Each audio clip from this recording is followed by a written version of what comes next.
नमस्कार। मैं डॉक्टर राजकुमार संस्कृत सौर्यम चैनल में आप सभी विद्वज्जन सभी छात्र छात्राओं का हार्दिक स्वागत करता हूं। यदि आप मेरे चैनल पे पहली बार आए हों तो मेरे चैनल को सब्सक्राइब लाइक कर लें, जिससे संस्कृत के सभी ग्रंथों का पंक्तिशः अध्ययन एवं विशिष्ट व्याख्यान को सुन सकें, श्रवण कर सकें, उसका लाभ उठा सकें। संस्कृत के प्रचार प्रसार के लिए इस वीडियो को आप अधिक से अधिक शेयर करें, जिससे सभी संस्कृत अनुरागियों को इसका लाभ मिल सके। आज के विशिष्ट वक्ता का मैं संस्कृत सौर्यम चैनल में हृदय से हार्दिक स्वागत एवं अभिनंदन करता हूं। आइए हम एक विशिष्ट व्याख्यान की तरफ चलते हैं। धन्यवाद। आज संस्कृत शौर्यम के द्वारा आयोजित इस वेबिनार में जो डॉक्टर राजकुमार जी ने विषय दिया है, वह विषय है वैदिक काल निर्धारण साहित्यिक एवं पुरातात्विक संदर्भ में। यहाँ पर यह जो वैदिक शब्द है और आगे काल निर्धारण है, इन दो शब्दों के मध्य में डैश डैश बहुत कुछ चीजें हैं। जैसे वैदिक साहित्य का काल निर्धारण, वैदिक समाज का काल निर्धारण, वैदिक संस्कृति सभ्यता का काल निर्धारण, इन सब विषयों को लेते हुए हम आज काल निर्धारण के विषय में चर्चा करेंगे। ये तो हम जानते ही हैं कि संस्कृत साहित्य या वैदिक साहित्य के संदर्भ में काल निर्धारण जो है वो एक बहुत बड़ी समस्या है, और ये बहुत अधिक समस्या तब बन जाती है जब पिछले 200 वर्षों से पश्चिमी विद्वानों ने, और विशेष रूप से पिछले 70 सालों में जो पश्चिमी विद्वानों के गुर्गे हैं, उनके अनुयायी हैं, और जो पश्चिमी विचारों और विचारकों को प्रसन्न करने के लिए, भारतीय अस्मिता का नाश करने के लिए उनके विचारों का परिपोषण पिछले 70 सालों से आक्रामक रूप में करते आ रहे हैं।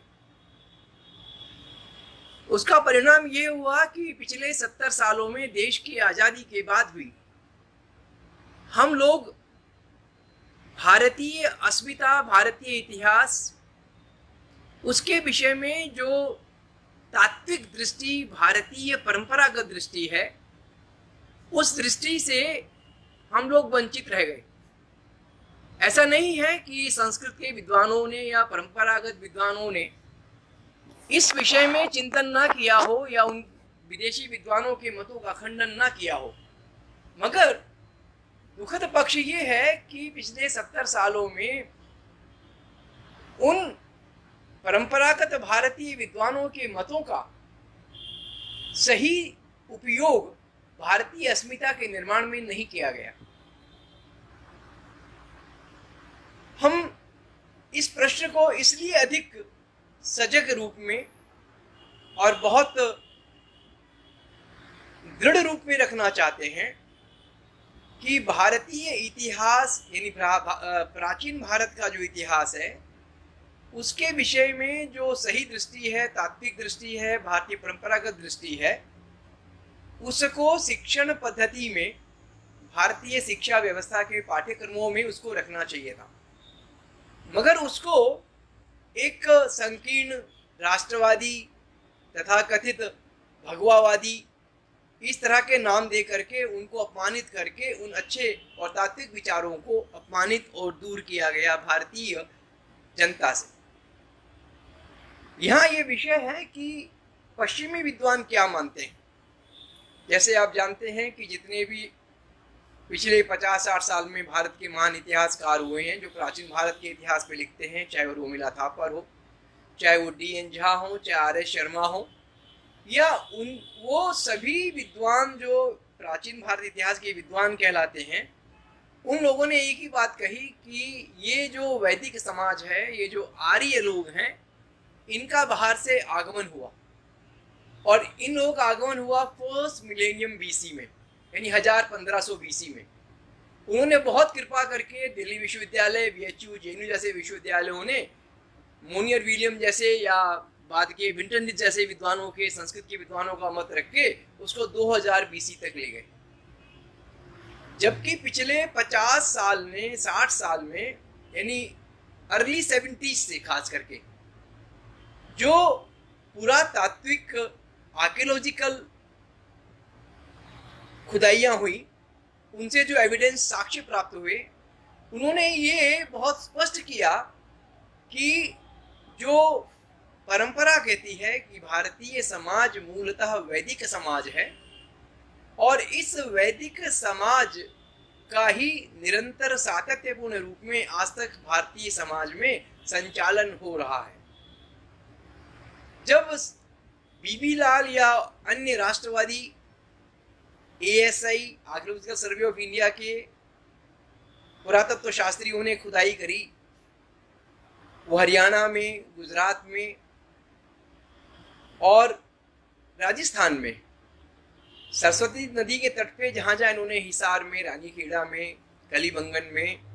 खुदाई करी, तो वहाँ पर ये पाया गया कि 8000 9000 BC के जो हमको पुरातात्विक साक्ष्य मिलते हैं, उन पुरातात्विक स्थलों पर वैदिक यज्ञों के अवशेष हमें प्राप्त होते हैं। ये 68-69 के जो हमारे तथ्य साक्ष्य प्राप्त हुए, उन साक्ष्यों को लेकर के भारतीय इतिहासकारों ने उसको भारतीय इतिहास में नहीं परोसा। कारण क्या था? वो लोग तो विदेशी मत के अनुसार हड़प्पा, मोहनजोदड़ो, इन सभ्यता को यहाँ की स्थानीय संस्कृति मानते हुए और आर्यों के विदेशी आक्रमण के कारण उनकी मूल सभ्यता का नष्ट करके और यहाँ इनका जो है 1500, 1800, 2000 BC में आगमन बता के और यहाँ पर उनका साम्राज्य स्थापित करता दिखाते हैं। और ये जो साक्ष्य सरस्वती नदी के तट पर जो हमको वैदिक काल की सभ्यता, संस्कृति, समाज की सर्वांगीण विकास की एक दृष्टि, एक छवि और एक पूरा दृश्य प्रस्तुत करते थे, उनको हमने अपने साक्ष्यों को अपनी भारतीय इतिहास, प्राचीन भारत के इतिहास के निर्माण की प्रक्रिया में उन तथ्यों को हमने शामिल नहीं किया। इतना बड़ा राष्ट्रद्रोह होने के बाद भी हमारे देश के जो राज्यकर्ता हैं या देश के विद्वान हैं, उन लोगों ने इस विषय में कोई विचार ही नहीं किया। क्योंकि जब हम ये कहते हैं कि भारतीय समाज मूलतः वैदिक समाज है और ये जो हमारी भारतीय संस्कृति सभ्यता है, ये वैदिक सभ्यता ही है। अगर हम परंपरागत मत को देखें तो परंपरा ये कहती है कि वेद अनादि हैं, इनका कोई काल निश्चित नहीं है, यानी सृष्टि के प्रारंभ के पहले से ही वेदों का अस्तित्व था। हम यहाँ पर वेदों के काल निर्धारण की स्थापना का प्रयास नहीं कर सकते, हम परंपरा के मत के विरुद्ध नहीं जा सकते। वेद अनादि हैं, अनंत हैं, सृष्टि के प्रारंभ से हैं। हम इन सब बातों को मानते हुए हमारा जो पिछले 10 साल से मैं अपने भाषणों में, अपने शोध में ये जो प्रस्तुत कर रहा हूँ कि जब हम वैदिक साहित्य के काल निर्धारण की बात कहते हैं तो हमारा तात्पर्य सिर्फ इतना ही है कि पिछले 12,000 वर्षों से ये भारतीय समाज वैदिक संस्कृति सभ्यता के अंदर पैदा होकर सातत्यपूर्ण रूप से प्रवाहमान समाज है। हम वेदों के काल का निर्धारण नहीं करते क्योंकि हमारी परंपरा ही हमें कहती है कि 3200 BC के आसपास महाभारत का युद्ध हुआ और महाभारत युद्ध से पहले ही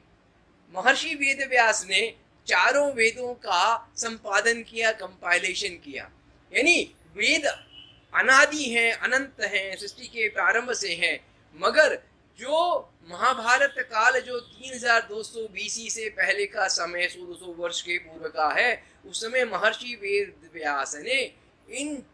जो हमारी वेदों की ज्ञान परंपरा थी उनको 4 वेदों के रूप में स्थापित करके और वैदिक कर्मकांड की आवश्यकताओं की पूर्ति के लिए उन्होंने उसको प्रस्तुत किया। इसलिए हमारा परंपरा से भी विरोध नहीं है कि वेद अनादि है, अनंत है, सृष्टि के प्रारंभ से है, मगर हमारा प्रश्न सिर्फ एक ही है कि ये जो पश्चिमी विद्वानों के भारतीय गुरुओं ने पिछले 100 साल में 70 साल में जिस तरह से प्राचीन भारत के इतिहास को खंडित करके प्रस्तुत किया, उन्होंने जब ये बताया कि आर्य लोग जो हैं वो बाहर से आए, आक्रमण करके, माइग्रेशन करके उन्होंने यहाँ की मूल सभ्यता को समाप्त कर दिया। कल ही मैंने हिमाचल केंद्रीय विश्वविद्यालय के भाषण में डॉक्टर B.R. अम्बेडकर के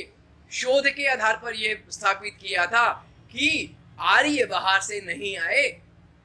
B.R. अम्बेडकर ने भाषा विज्ञान और साहित्यिक और एंथ्रोपोलॉजी, नृवंश शास्त्री, सोशियोलॉजी और पौराणिक दैव शास्त्र के आधार पर B.R. अम्बेडकर ने अपने शोध में, अपने कलेक्टेड उनकी जो ग्रंथावली है उसके 13वें खंड में उन्होंने ये स्थापित किया है। वो बिल्कुल सही है कि आर्य यानी ये भारतीय वैदिक सभ्यता, अम्बेडकर के समय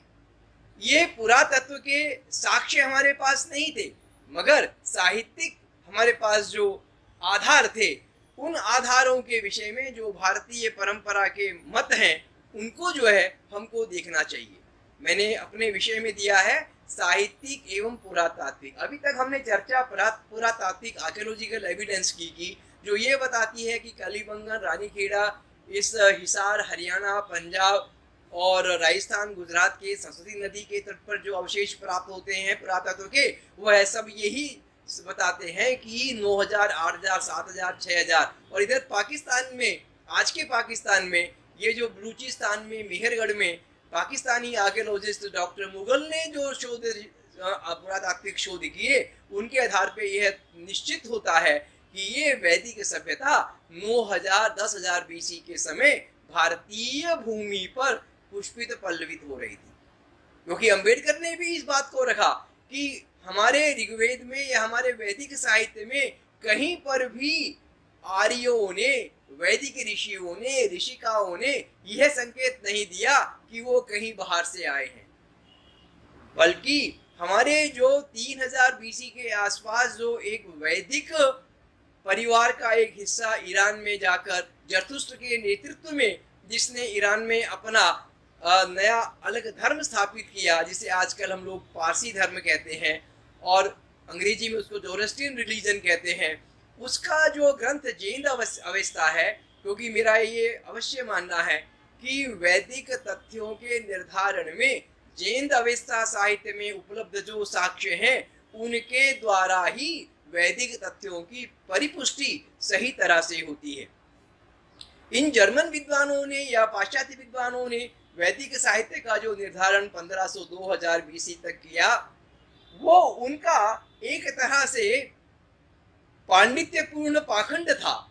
और वह उनकी यूनानी सभ्यता के प्रति उनके पक्षपात को दर्शाता है, क्योंकि उनको यह स्वीकार करने में हमेशा हिचक रही कि भारतीय आर्य सभ्यता यूनानी सभ्यता से बहुत प्राचीन है। मगर यहाँ पर हमारे जो भारतीय विद्वान हैं, उन भारतीय विद्वानों ने ऋग्वेद और अन्य वैदिक साहित्य में प्राप्त जो खगोलीय घटनाओं के प्रमाण हैं, उनके माध्यम से यह बताया कि ऋग्वेद का काल कम से कम आपके 3000 BC से पूर्व का है। सबसे पहले इस विषय में हमारे बाल गंगाधर तिलक ने 1893 में वेदों की प्राचीनता पर एक ग्रंथ लिखा, Orion, the antiquity of the Vedas. 1896 में SV दीक्षित ने मराठी में खगोल विद्या का इतिहास लिखा और तिलक के ग्रंथ के प्रकाशन के बाद डॉक्टर जैकोबी ने उसके खंडन में दोबारा से खगोलीय घटना का परिगणना करी, तो वो भी ऋग्वेद की खगोलीय घटनाओं के आधार पर वेदों का समय 4000 BC के पूर्व में लेकर चला गया। इस विषय में जब हम SV दीक्षित के खगोल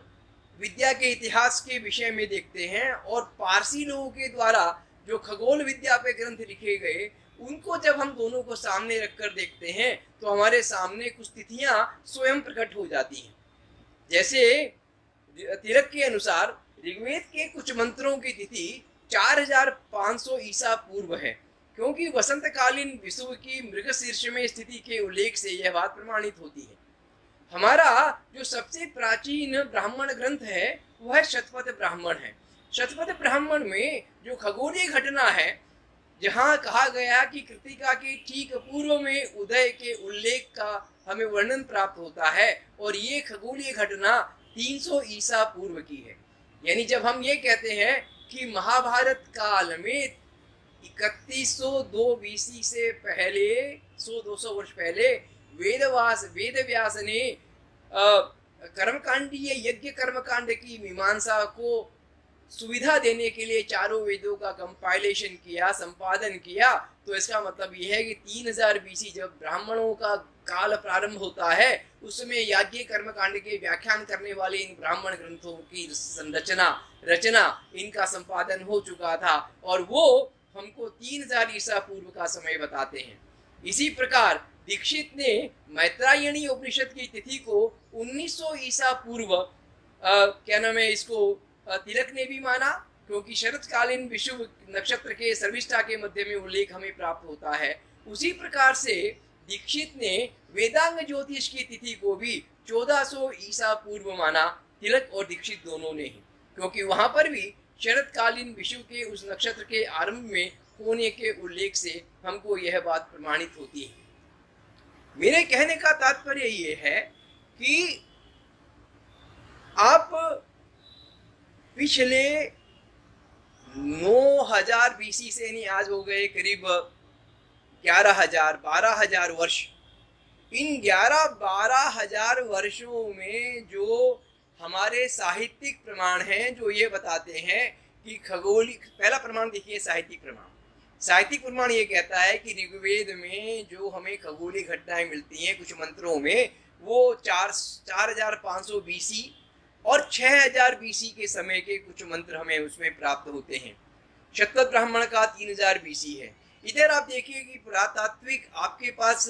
जो साक्ष्य हैं वो क्या है। एक तरफ कलिबंगन, रानीखेड़ा और गुजरात और राजस्थान के जो हमारे विभिन्न पुरातात्विक स्थल हैं, उनके साक्ष्य हमको बताते हैं कि 9000-8000 बीसी में ये हमें वैदिक यज्ञों के अवशेष की प्राप्ति होती है। ऐसा नहीं है कि पश्चिम विद्वानों का इस तरफ दृष्टि नहीं गई थी। 1969 में जब ये बीबी लाल ने अपने शोध को प्रकाशित किया कलिबंगन के वैदिक यज्ञों के अवशेषों को, उसके बाद एफ स्टॉल ने एक ग्रंथ का प्रकाशन किया, जिस ग्रंथ दो वॉल्यूम में इतना मोटा मोटा ग्रंथ अग्नि के रूप में, अग्नि उसका टाइटल दिया गया, और उसमें रूमिला थापर और जितने भी ये इतिहासकार और भाषा वैज्ञानिक परपोला जैसे थे, इन लोगों ने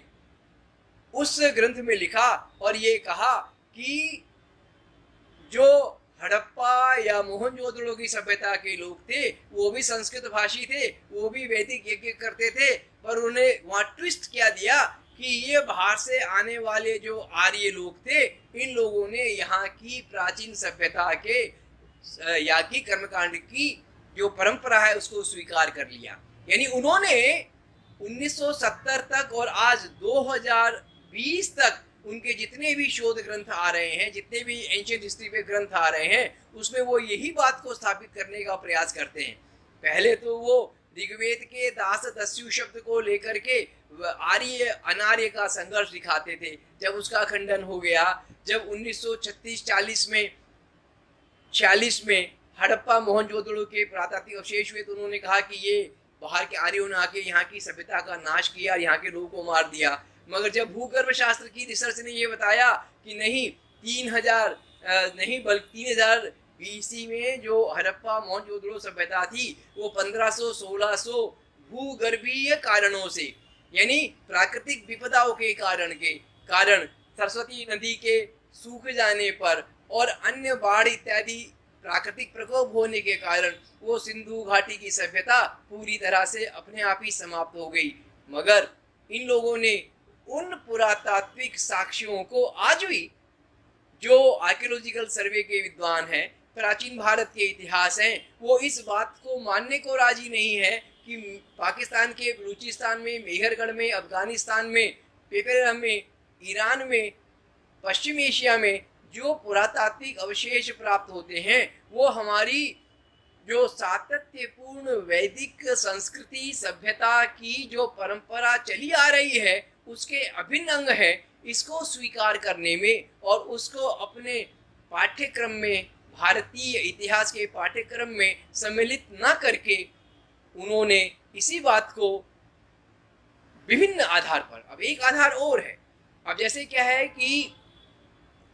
जब 18वीं सदी के प्रारंभ में अंग्रेजों को संस्कृत का ज्ञान प्राप्त हुआ तो उन लोगों ने ये पाया कि संस्कृत का बहुत आंतरिक संबंध जो है वह आंतरिक संबंध ग्रीक और लैटिन के साथ है। इस ग्रीक और लैटिन के साथ जब उन्होंने संबंधों को स्थापित किया तो विश्व में एक नया विषय प्रारंभ हुआ जिसे हम लोग कहते हैं कंपैरेटिव फिलोलॉजी। और कंपैरेटिव फिलोलॉजी के साथ ही देवता शास्त्र का कंपैरेटिव माइथोलॉजी या तुलनात्मक देव शास्त्र का भी निर्माण हुआ, जिसके माध्यम से उन्होंने ये पाया कि न केवल भाषा, न केवल सांस्कृतिक घटक तत्व, न केवल देवता शास्त्र, इन सब का आपस में घनिष्ठ संबंध है। और उन्होंने एक आर्टिफिशियल एक लैंग्वेज का निर्माण किया जिसको उन्होंने नाम दिया इंडो यूरोपियन लैंग्वेज। जबकि अगर आप देखेंगे तो आप ये पाएंगे कि अगर कोई संसार की प्राचीनतम सुसमृद्ध भाषा है तो वैदिक संस्कृत ही है। और वही वैदिक संस्कृत जब 3000 बीसी या 2500 बीसी या 4000 बीसी में जब ये ईरानी शाखा भारत से ईरान की ओर जाकर बसती है और वहाँ पर वो अवेस्ता भाषा के रूप में, प्राकृत भाषा के रूप में, क्योंकि जो नियम संस्कृत से प्राकृत भाषा बनने में ध्वनि विज्ञान के नियम लागू होते हैं, जिनके आधार पर हेमचंद्र इत्यादि प्राकृत व्याकरण के रचयिताओं ने प्रकृति संस्कृतम प्राकृतम कस्मात् संस्कृतात्, इस तरह से उन्होंने जिस तरह से संस्कृत से प्राकृत बनने की प्रक्रिया को ध्वनि विज्ञान के आधार पर स्थापित किया, उसी प्रकार से जब हम ध्वनि विज्ञान के सिद्धांतों को जैन अवेस्ता पारसी धर्म की भाषा के ऊपर लागू करते हैं तो हमको पाते हैं कि हमारी जो मूल वैदिक संस्कृति थी वही कुछ ध्वनि विकारों के साथ अवेस्ता भाषा के रूप में, अवेस्ता साहित्य में हमको दृष्टिगोचर होती है। अब प्रश्न ये है कि इन्होंने जो एक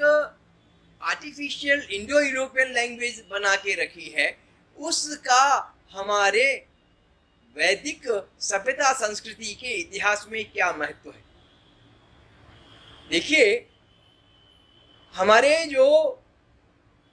अभी हम अपने पास 4 उपकरण रखते हैं। पहला उपकरण है साहित्यिक, दूसरा हम रखते हैं भाषा वैज्ञानिक, तीसरा हम रखते हैं पुरातात्विक और चौथा रखते हैं हम देवता शास्त्र। पहले हम बात करते हैं साहित्यिक प्रमाणों की। साहित्यिक प्रमाणों के अनुसार ऋग्वेद में या हमारे वैदिक साहित्य में हमारे आर्यों के या वैदिक सभ्यता के लोगों के बाहर से आने का प्रमाण नहीं है। और दूसरे साहित्यिक प्रमाण में अवेस्ता साहित्य में हमको यह बार बार आता है कि वो पंजाब की सप्त सिंधु, जिसको उन्होंने हप्त हिंदुज के नाम से 7 नदियों का उन्होंने गुणगान किया है, वो भारत के विभिन्न स्थानों की मतलब गौरव गान को करते हैं, जिससे यह प्रतीत होता है कि भारत से ही ये एक वैदिक समाज का अंश टूटकर ईरान में गया। दूसरा हमारे पास जो उपकरण है वो उपकरण है भाषा विज्ञान का। हम ये पाते हैं कि 4000 बीसी और 3000 बीसी में जो भारतीय वैदिक सभ्यता का स्वर्णिम काल था, उस समय ये भारत वो नहीं था जो आज आपको दिखाई दे रहा है, या वो भारत नहीं जो अंग्रेजों के काल में था, भारत, पाकिस्तान, बांग्लादेश, श्रीलंका, ये नहीं, बल्कि जो हमारा भारत था वह बृहत्तर भारत था, यानी पूरा दक्षिण एशिया, इधर पूरा पश्चिम एशिया और सेंट्रल एशिया तक। जब हम इसकी बात करते हैं तो हमारे पास ये पुरातात्विक साक्ष्य प्राप्त होते हैं जो हमको ये सजेस्ट करते हैं कि हिमालय में कश्मीर से लेकर और इधर सेंट्रल एशिया में ये जो एरिया है रशिया के यानी ईस्ट यूरोप की टक्कर तक हमको पूरी तरह से संस्कृत के, वैदिक सभ्यता के, वैदिक संस्कृति के, वैदिक देवता शास्त्र के तत्वों की प्राप्ति होती है। चाहे वो उसके लिए हमको अभिलेखीय प्रमाण भी प्राप्त होते हैं, उसके लिए हमको जो है पुरातात्विक तथ्य भी प्राप्त होते हैं जो ये बताते हैं कि उस समय भारतीय ज्ञान विज्ञान, भारत की तकनीक जो आपको हड़प्पा सिंधु घाटी की सभ्यता में विभिन्न ज्ञान विज्ञान, मेटलर्जी हो, चाहे वो साइंस हो, चाहे टेक्नोलॉजी हो, विभिन्न जो ज्ञान विज्ञान के क्षेत्र जिनमें हमारे भारतीय समाज की बहुत उन्नति थी, उनका सारा प्रभाव आपको पश्चिम Asia, Babylonia, Mesopotamia, Iran, Iraq और सेंट्रल एशिया में आपको, अगर आप ध्यान से हमारे राष्ट्रवादी आर्कियोलॉजिस्ट एसपी गुप्ता ने सेंट्रल एशिया में जो रशियन आर्कियोलॉजिस्ट ने जो खुदाई करी, रिसर्च करी, उन्होंने ये प्रमाणित किया कि इस वैदिक हड़प्पा सभ्यता का साम्य न केवल इराक, ईरान के पुरातात्विक स्थलों से है, बल्कि सेंट्रल एशिया में उज्बेकिस्तान, कजाकिस्तान में प्राप्त होने वाले जो संस्कृत के शिलालेख हैं, अभिलेखीय प्रमाण है, और जो पुरातत्व स्थान में जो हमारे भारतीय वस्तुओं की जो आर्टिफैक्ट्स की प्राप्ति होती है, वो ये बताते हैं कि वो एक पूरा बृहत्तर भारत 4000, 3000, और क्योंकि जब मेसोपोटामिया की 1500-1600 बीसी में जब सेंट्रल एशिया की सभ्यताएं नष्ट होती है, तो उसके साथ साथ भारत की हड़प्पा सभ्यता का भी ह्रास प्रारंभ होता है, क्योंकि भारतीय इतिहास को आधुनिक इतिहासकारों ने प्री हड़प्पन, हड़प्पन, मैच्योर हड़प्पन और पोस्ट हड़प्पन काल में जो विभाजन किया है, वो पोस्ट हड़प्पन का काल वही है जहाँ पर सेंट्रल एशिया की सभ्यता का भी विनाश होता है, पश्चिम एशिया की बेबीलोनिया, मेसोपोटामिया सभ्यता का विनाश होता है, और भारत में भी ये जो हड़प्पा सभ्यता है, और ये सरस्वती नदी के तट पर जो, क्योंकि हमारे सारे वैदिक साहित्य के साक्ष्यों में हमको सरस्वती नदी के तट पर विकसित हमारी वैदिक सभ्यता का पूरा काल का समय का हमें ज्ञान प्राप्त होता है। इस तरह से आपको ये देखना पड़ेगा कि पिछले 70 सालों में जो,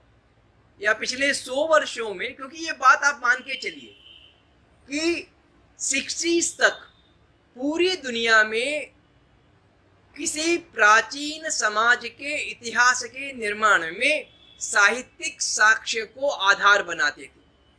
मगर जब कैम्ब्रिज स्कूल में और उसमें भारतीय विद्वानों ने मिलकर भी ये एक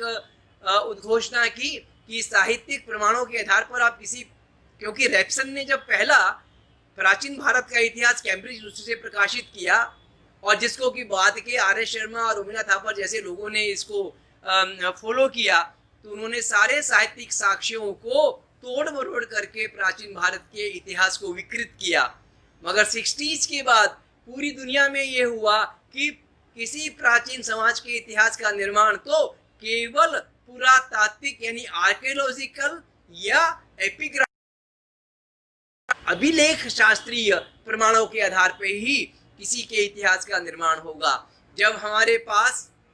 जो हमको साहित्यिक प्रमाण है, उन साहित्यिक प्रमाणों के साथ पुरातात्विक साक्ष्यों का, तथ्यों का जक्सटापोजिशन मिलता है, सादृश्य मिलता है, साम्य मिलता है, और जब वो एक दूसरे को पूरी तरह से सपोर्ट करते हैं, तो उस समय हमको अपने प्राचीन भारत के इतिहास को, अपनी वैदिक सभ्यता संस्कृति के इतिहास को उस रूप में देखने का दायित्व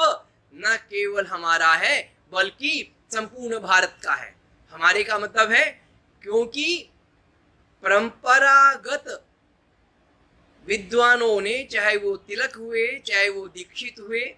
या जितने भी हमारे राष्ट्रवादी पुरातत्व शास्त्री हुए, उन सब के मतों को लेकर इन पाश्चात्य विद्वानों के द्वारा एक जो पाखंडपूर्ण, क्योंकि उनका उद्देश्य ये था कि किस तरह से, उनकी सारी थ्योरी यही है कि आर्य बाहर से आए, तो कहीं उन्होंने थ्योरी दी, उन्होंने भारत को 2 हिस्सों में डिवाइड किया, एक को आर्यावर्त कहा, एक को दक्षिणावर्त कहा, एक को आर्य कहा, एक को द्रविड़ कहा, और उन्होंने दक्षिण की भाषाएं जो मूलतः वैदिक संस्कृत या संस्कृत परिवार की ही हैं, उन भाषाओं को एक बनावटी आर्टिफिशियल कंपेरेटिव लिंग्विस्टिक के माध्यम से उन लोगों ने वहां पर भारतीय समाज को टुकड़ों टुकड़ों में विभाजित करके इस भारतीय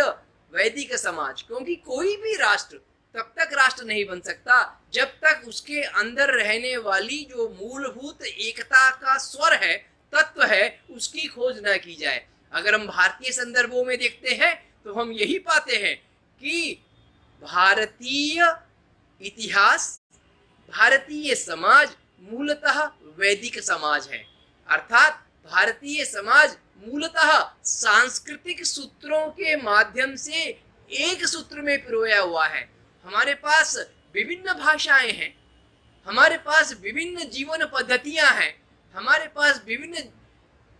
आध्यात्मिक दार्शनिक दृष्टियां हैं, मगर उन सब जीवन दृष्टियों के पीछे जो एक मूलभूत जो भारतीय सांस्कृतिक एकता का स्वर है, वो हमारे वैदिक संस्कृति सभ्यता का स्वर है। और इस सांस्कृतिक राष्ट्रवाद के आधार पर ही पिछले हजारों साल से ये जो भारतीय समाज है यह संचालित हो रहा है और सातत्यपूर्ण से अपनी प्रगति को प्राप्त कर रहा है। मगर पिछले 100-200 सालों में जिस तरह से इन पश्चिमी विद्वानों ने और उन पश्चिमी विद्वानों के गुरुओं ने, भारतीय विद्वानों ने, और इन दिल्ली विश्वविद्यालय, जेएनयू, जादवपुर और ये जितने भी देश के बड़े बड़े विश्वविद्यालय हैं, इसमें जितने भी इतिहासकार हैं, इन सब लोगों ने अपनी राष्ट्रीय अस्मिता के स्थापना में, राष्ट्रीय अस्मिता की खोज में, उसके स्वरों की जो मतलब भारत की कण कण से जो स्वर आ रहा है राष्ट्रीय सांस्कृतिक एकता का, उसका विनाश करने में इन लोगों ने प्रयास किया। और संस्कृत का जो जगत है, संस्कृत का जो समाज है, वो अपनी उस प्राचीन भारतीय गरिमापूर्ण परंपरा का न केवल संरक्षण कर पाया, संवर्धन कहां से करेगा? क्योंकि संस्कृत का समाज ही वह समाज है जो पिछले हजारों लाखों सालों से चली आ रही भारतीय सांस्कृतिक परंपरा में, भारतीय ऋषियों के वचनों में नित्य प्रतिदिन स्नान करता है। और जब वह स्नान करता है तो वह उसका दायित्व होता है कि अपनी इस सांस्कृतिक परंपरा के स्रोतों का न केवल वह संरक्षण करे बल्कि संवर्धन भी करे, और संवर्धन करने के बाद उसको दृढ़ रूप में, उसको वैज्ञानिक साक्ष्य के प्रमाणों के रूप में उसका प्रचार एवं प्रसार करे। उसमें कोई कॉम्प्लेक्स खाने की, उसमें कोई डरने की आवश्यकता नहीं है, हमको संकोच छोड़ने की आवश्यकता है, हमको संपूर्ण विश्व को ये बताने की आवश्यकता है। क्योंकि मैं हमेशा एक ही उदाहरण देता हूं कि आप भारतीय सांस्कृतिक सूत्रों के आधार पर ये समाज कैसे चल रहा है, इसका एक ही उदाहरण ले लीजिए। जब हमारे यहाँ विवाह संस्कार होता है तो पंजाब में भी जो विवाह संस्कार होता है उसका वैदिक संस्कार का आधार होता है। वैशिष्ट्य क्या है? उसमें लोकल वेरिएशन है, यानी स्थानीय परंपराओं का उसमें सन्निवेश है। जब हम पंजाब से हरियाणा या राजस्थान जाते हैं तो हम वहां भी ये पाते हैं कि विवाह की वही परंपरा है, मगर वो अपने लोकल वेरिएशन को, लोकल जो उनकी परंपराएं हैं उनको उसमें साथ में जोड़ देता है। अगर आप दक्षिण में जाते हैं तो दक्षिण में भी दक्षिण की जो लोक परंपराएं हैं उनके आधार पर उसको वह स्थापित करता है। और जब हम इस तरह से संपूर्ण भारत के, चाहे आप आदिवासी समाज को देख लीजिए, चाहे आप इस भारत के तथाकथित दलित समाज को देख लीजिए, भारत के ऐसा कोई भी घटक तत्व इस समाज का नहीं है जो हमारे वैदिक सभ्यता संस्कृति से अछूता रहा हो, अप्रभावित रहा हो। मगर बात यही है कि हमने अपनी मूल वैदिक सभ्यता संस्कृति को, जो मध्यकाल में कलंकित हो गई, जो धर्मशास्त्र के माध्यम से हमारी ज्ञान विज्ञान की परंपराओं को, क्योंकि मैं हमेशा कहता हूं कि भारत में गुलामी 200 साल अंग्रेजों की नहीं थी, 1000 साल की गुलामी मुसलमान और अंग्रेजों की नहीं थी। असल में भारत की जो गुलामी है वो तो 150 बीसी में पुष्यमित्र की हत्या के बाद प्रारंभ हो गई थी, क्योंकि 150 बीसी के बाद से ही कुषाण, हूण, शक और उसके बाद जो है विभिन्न विदेशी शासकों ने यहाँ पर आकर शासन किया। और हमारी जो सातत्यपूर्ण परंपरा, जिसका सबसे वैज्ञानिक सुंदर वर्णन समाज का कौटिल्य का अर्थशास्त्र 300-400 बीसी में प्रस्तुत करता है, और जिसका बहुत सुंदर स्वरूप 7वीं शताब्दी में 50 वर्ष के हर्षवर्धन के काल में, जब हर्षवर्धन के चरित्र पर हर्षचरित बाणभट्ट लिखता है, और जब 200 वर्षों का गुप्त काल का काल, सुवर्ण भारत का काल जब हमको वो दिखाई देता है, और जब हम हर्षचरित की बनारस हिंदू यूनिवर्सिटी के इतिहास विभाग के यशस्वी आचार्य प्रोफेसर वासुदेव शरण अग्रवाल जब हर्षचरित का अध्ययन, सांस्कृतिक अध्ययन प्रस्तुत करते हैं, तो वो बताते हैं कि कितना सुंदर ज्ञान विज्ञान की परंपराओं से विकसित ये भारतीय समाज है। मगर ये भारतीय समाज 7वीं शताब्दी हर्षवर्धन के पतन के बाद, शकहुनों के शासन के बाद क्षीण होता चला गया, और मध्यकाल आते आते 12वीं, 13वीं, 14वीं, 15वीं शताब्दी में हम लोगों ने धर्मशास्त्र के घातक तत्वों का प्रवेश कर करके इस भारतीय समाज को न केवल 4 वर्णों में ऊंच नीच के रूप में, बल्कि विभिन्न जातियों के ऊंच नीच के आचार व्यवस्था को प्रदान करके हमने इस भारतीय वैदिक समाज को खंड खंड कर दिया। और उसका फायदा उठाकर ही इन विदेशी विद्वानों ने पिछले 200 सालों में हमारे समाज की, हमारे वैदिक सांस्कृतिक समाज की जो कमजोरियां थी, जो मध्यकाल में उभरी थी, स्थापित हुई थी, उनको आधार बना करके इस भारतीय समाज को खंडित कर दिया। इस भारतीय समाज को आज एक राष्ट्र के रूप में नहीं, विभिन्न जातियों के राष्ट्र के रूप में, विभिन्न क्षेत्रों के क्षेत्रीयता के रूप में मैं जब 2री शताब्दी का एक कन्नड़ का शिलालेख देखता हूं, तो वो लिखता है कि हम भारत माता के कन्नड़ सपूत चरित्र में महान हैं, हम संस्कृति और सभ्यता में बहुत उच्च है। तो इस तरह से हमारे यहाँ वैविध्यपूर्ण वैदिक संस्कृति का प्रस्फुटन हुआ है, मगर वो हमारी कमजोरी नहीं है, वो हमारी शक्ति है। और उस शक्ति को पहचान कर उसको पुनः स्थापित करने का समय आ गया है। और मुझे लगता है कि मैंने जो आपको विषय दिया था राजकुमार जी, कि वैदिक काल निर्धारण यानी वैदिक साहित्य का, वैदिक समाज का, यानी राष्ट्रीय अस्मिता का जो काल निर्धारण है, वो भारतीय शिक्षण पद्धति में उसका न केवल प्रवेश होना चाहिए, बल्कि वो भारतीय समाज के लोगों को समझाना चाहिए, और उसको दृढ़ रूप में उच्च स्वर से हमको समाज के सामने प्रस्तुत करना चाहिए। इन शब्दों के साथ मैं आपका बहुत आभार प्रकट करता हूं कि आपने मुझे काशी की इस पवित्र भूमि पर इस राष्ट्रीय अस्मिता की खोज में लगे एक साधक की आवाज को पहुंचाने का आप माध्यम बने।